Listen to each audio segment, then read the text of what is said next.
Good morning.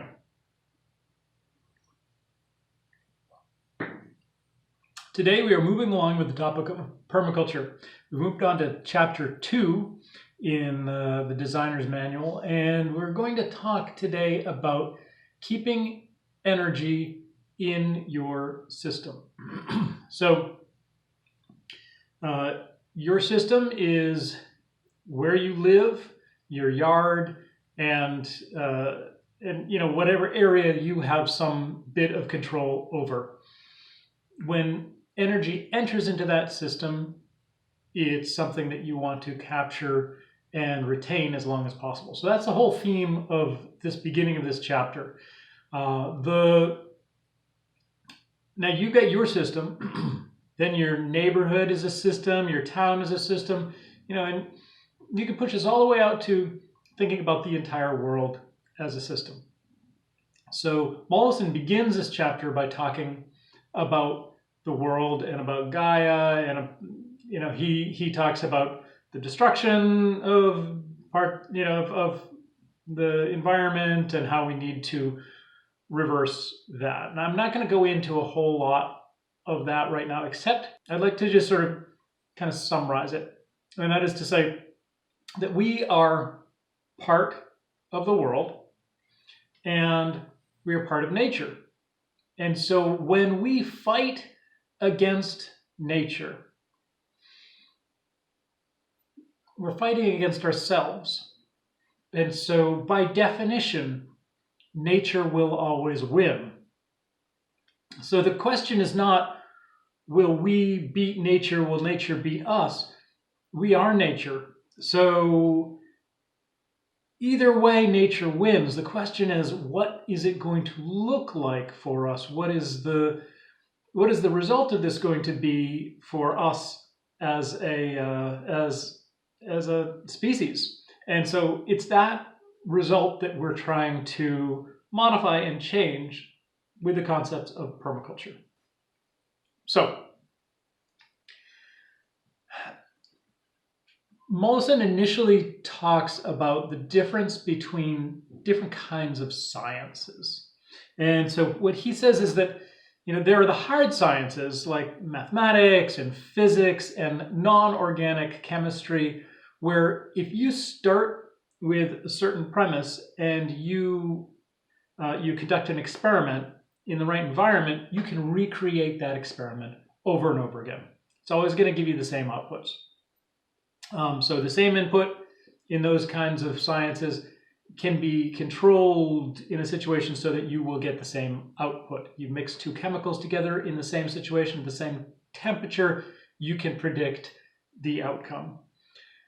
The same is not true of the natural sciences. And so in biology, for instance, the reason is you don't know everything that goes into the equation. So you can take a creature and isolate it and test something on it. But the thing is, you only know what the results are in that testing situation. You don't know what the results would be were you to test it in any of the 100 other situations that creature might find itself in. So yes, you can control things, you can learn things through that sort of experimentation, but you can't control everything. So the interesting analogy that he gives, and if you're a dog lover, just cover your ears because you're not going to like this one. He talks about how if you take a nail and you hit it on the head, you hit it on the head of the nail with a hammer, right? You pretty much know what's going to happen. In fact, you can create a machine that hits nails on the heads, and every time it hits a nail on the head, it will do the same thing. Very predictable outcome, right? Because you have very few inputs into that. You get your hammer, you get your nail, you get your block of a certain kind of wood or what have you that you're going to bang it into, right? So try the same experiment on a dog. Don't try the same experiment. But if you did, you hit a dog in the head, what is the predictable outcome? Well, it might bite you, it might run away, it might die, it might walk away with a head injury. You don't know what's going to happen, and you don't know how it's going to recover. And it's very difficult to predict the outcome of that experiment. It's just a metaphor that he uses to talk about just the difference between trying to conduct experiments on living organisms as opposed to, on non-living organisms. And so that's just sort of a metaphor you can remember. Anyway. So if we can't always get the same result, how do we conduct experiments with natural systems, like in our gardens? How do we conduct these experiments if we don't always know the results? What can we do? How can we increase our odds to getting a result that we want? So one way is to improve our tools, improve our measurement tools, improve our the tools that we use around the garden, the things that we use to either conduct our experiments or do things that we need to do around the yard. With improved tools, we can improve our outcomes. So another way that he suggests is, for helping to conduct the equivalent of, say, scientific experiments in our garden, is collecting lots of observations and data and trying to see the trends, more than trying to predict an exact outcome, trying to understand by repeated experimentation, understand what the likely results are. So rather than trying to control the results very precisely, understanding and learning and gaining wisdom from repeated experimentation, repeated notes on what you're doing, that is a helpful way of using of trying to predict in an uncertain environment. So this comes into statistics, and we can talk more about that later. But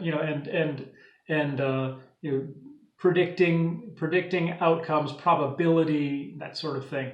But one of the just an example of how you can use that. Like this year, I've been doing more germination testing, and I've been testing seeds in different situations, different warmths, different sterile situations. If I bleach something, will that work better than if I boil it beforehand and then put my seeds on it in terms of keeping things sterile? All kinds of different ways of doing this. And the more you experiment with that, the more you learn about your seeds, about your plants, about what works and what doesn't. So I'm learning more about germination through testing. Now, I don't know exactly, I don't have precise tools and measurement abilities, capabilities here for keeping things sterile and all of that. But I can learn more generally what works and what doesn't, and I can help other people learn from that, and I can learn from other people's experiments. It's just important not to always, when you're talking in biological terms, not to always take the results of a scientific experiment and say, oh good, that's the way it is, I'm not going to do any more testing. Like, for instance, this past year I found that I could grow beans with onions, even though everybody says you can't. And I don't know if that was just a result of my particular situation, that it worked out.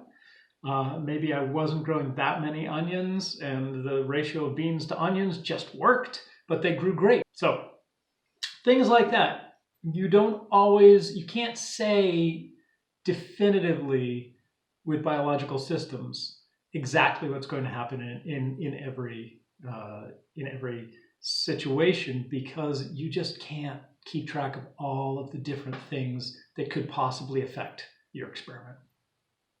So that's anyway. So multiple experiments give you a better idea of what might happen. He talks about accidental discoveries being helpful, and there's no way to predict that, of course, because it's an accident. But pay attention when you see something that's unusual, a new hybrid of two different kinds of plants that happens to naturally occur in your system. If you plant a dozen seeds, one of those does super well, the other ones do okay. Take note of that. Try and save that seed for future. So these sort of happy accidents are important. Imitation of successful experiments. I mean, that kind of goes hand in hand with what I'm saying already. But also imitating natural patterns. So when we see things that work in nature, we see that a certain plant grows well in a certain place, or we see that water tends to move in a certain way, or wind tends to create a certain pattern in our yard, and that other natural patterns that kind of recur over and over and over again, like what happens when water hits a rock and it spins, we can use those lessons because they tell us about paths of least resistance, which I've talked about already in previous episodes, but we will talk about more later too. Nature will show you the path of least resistance, so if you look at that, you can learn from it. Another example, you're looking at your yard and you see that wild mustard grows in one particular spot. Well, that's a good sign, potentially. Sorry, the cats are fighting again. That's a good sign, potentially, that brassicas in general might grow in a similar soil because it is mustard is in that same family. It may not work, but that might give you some insight into your soil and into what might grow there by just watching what is growing and what's working well. So Mollison makes a very clear definition between principles and dogmas, and so he tries to be. I can't say he is always not dogmatic because he does get dogmatic at times, but he tries to be not dogmatic. He tries to, or at least he says that one should be not dogmatic. One should not create rules and laws that are enforced, by force or by shame. One should work with principles.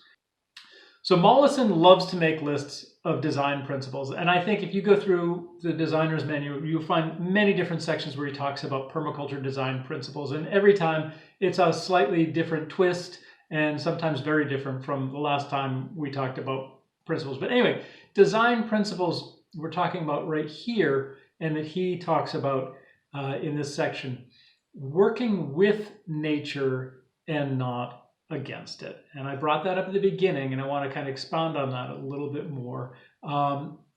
So you don't always need to know the reasons for why something works.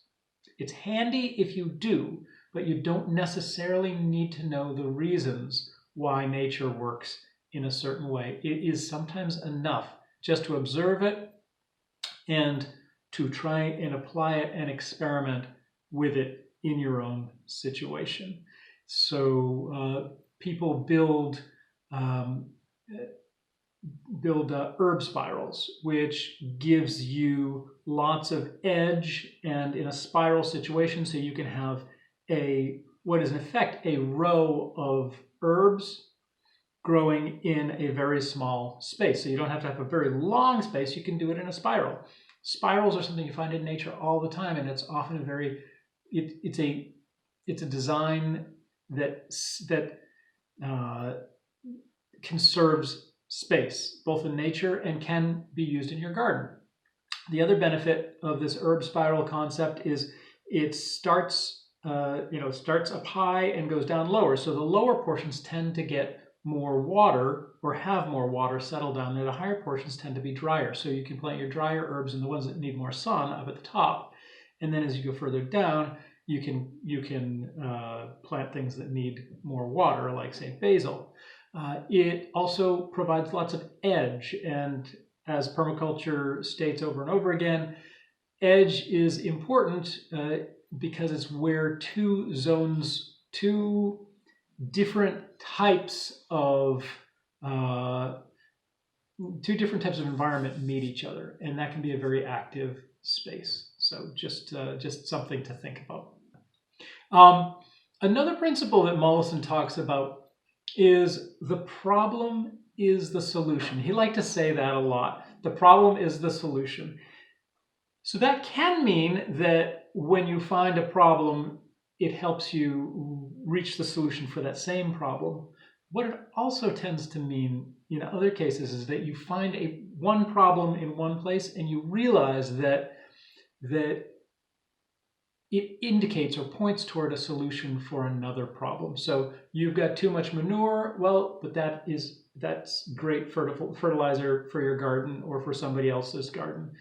Too much of one thing is often the problem, and then realizing what you can do with that too much of something is often the solution. So the problem is the solution. It's a principle that permaculture talks about a lot, and it's a very helpful way of thinking things. It turns a negative into a positive in so many different situations. So, for instance, one of my problems is that I don't get enough exercise, or at least I feel like I should get more exercise in the wintertime. Another thing that I like to do is I like to reduce our use of electricity because we have solar panels. And so I'd like to use less so we don't have to buy the remainder from the city. So this has led me to so many different creative solutions. And that is like, for example, I have I asked a friend about a recommendation for a hand crank coffee grinder. And he had one and he said, hey, I don't use it anymore. Let me give this to you. Well, that coffee grinder helps me. It's like a little morning workout. It's just a 2-minute workout, but grinding and grinding and grinding as fast as I can.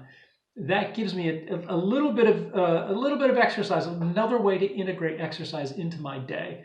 And it also solves the problem of the grinding of the coffee, and it keeps our electric bill down. So just one way in which sort of a problem that I had indicated a solution. And I found a solution to that problem, but I also found solutions to other problems. So that's an important principle to think about. Whenever you've got a problem, think, how does this point to either a solution for itself or a solution for another problem? Because that's, problems are opportunities. So also another principle is that if you are going to, it's more of a recommendation, I would say, it calls it a principle. If you are going to make a change, make the least change for the greatest effect. So this is just kind of a principle that you might want to keep in mind. You want to maximize your effect for everything you use. So if you use an input, say, of fossil fuel, you want to maximize the amount of retained energy in your system that you get for that input. Like putting solar panels in the house is a good example. It uses a lot of fossil fuels to produce those solar panels. However, the energy that I will get out of those solar panels is greater than the energy that had to go into the solar panels to make them. So it's kind of a mechanical example, but the same is true in your garden situation. If you're putting something in, you want to get more out. So if you're adding, say, worm castings to your garden, how are you going to protect the soil so you don't lose nutrient from those worm castings to the sun? So putting them underneath a layer of mulch will give you more benefit than putting them right on the top of the soil. So you don't want to waste that energy that you're putting into your garden. So the least change, the least input for the greatest output. So always be thinking about that in terms of what, if I'm doing something, if I'm changing something, what's going to make this efficient? So another thing he mentions along these same lines is that the yield of a system is theoretically unlimited. You can always put one more thing into a companion planting or a garden situation if you want to, by expanding the vertical space, the underground space, by letting it trail out in different places, by just fitting something else in that complements something else or uses a different niche in space that's a little taller, or et cetera, et cetera, et cetera. There's so many things you can. So the yield is theoretically unlimited. I would amend that by saying that this is always impacted by the input-output ratio. So you need to make sure that your system is taking in, either from the sun or from water or from the biological organisms in there, or from the compost that you're saving scraps and putting back into your system. Make sure that you are always keeping that system healthy, because if you put more things into that system, yes, they will in some cases give more back to it. In other ways, they will extract something from it. So yes, the yield of a system is theoretically unlimited. There are limitations, and you will find them if you try to perpetually extract without nurturing the soil, nurturing the environment. And that's why in so many big ag situations, they have to put lots and lots of fertilizer. There has to be lots of input because they're expecting lots of output. And they're not working on, they're not always, sometimes they do. They have cover crops, and there are other strategies that they can use to keep the soil healthy, but sometimes they don't. Sometimes it's just pure input and output. And in those cases, you have to have lots and lots of input, because you lose a lot in the harvesting process, in the turning over of the soil process, in things that in runoff of nutrient from water, rain running off into streams and waterways and stuff. You lose a lot out of your system. So in any case, so yes, theoretically unlimited. You can do a whole lot more than we have been doing. There are some practical limitations, but I take his point. It is theoretically unlimited if you manage it properly. The final point that I want to make from this chapter is Mollison's. This is how he closes the chapter too. Is that everything gardens, and this is an interesting way of thinking of the organisms in your yard. Everything that makes its home in your yard, whether it be a plant or an animal or an insect or what have you, changes the environment, creates its own little microclimate, micro environment around itself. So if you have something in your system, it's helpful to look at what it is that it's creating, what it is that it is, what are the byproducts of that, and how are those byproducts changing the environment? How is that creature gardening? How is that creature changing the environment, either in some cases to its benefit, or in other cases to its detriment, in which case you might need to make changes to the design to help offset some of those issues. So anyway, that is the first several sections of the second chapter of Permaculture, A Designer's Manual by Bill Mollison. I hope you have enjoyed this talk. I hope you give me a thumbs up. I hope you will let me know what you think. What do you have different interpretations of this chapter? Do you have different interpretations of some of the things that I talked about here? Please leave that in the comments below. Let's have a discussion. I'd love to learn, because I'm always learning about this stuff. My interpretations are just mine. And a lot of this stuff I don't do verbatim. I think about it, process it, and give it back to you in a way that I think might be easier to understand. But I might lose something in the translation. So please let me know what you think. Also, check out foodforestgardenclub.org. We're having a great time over there, and sharing lots of stuff, communicating, and all that. So in the meantime, have a great day.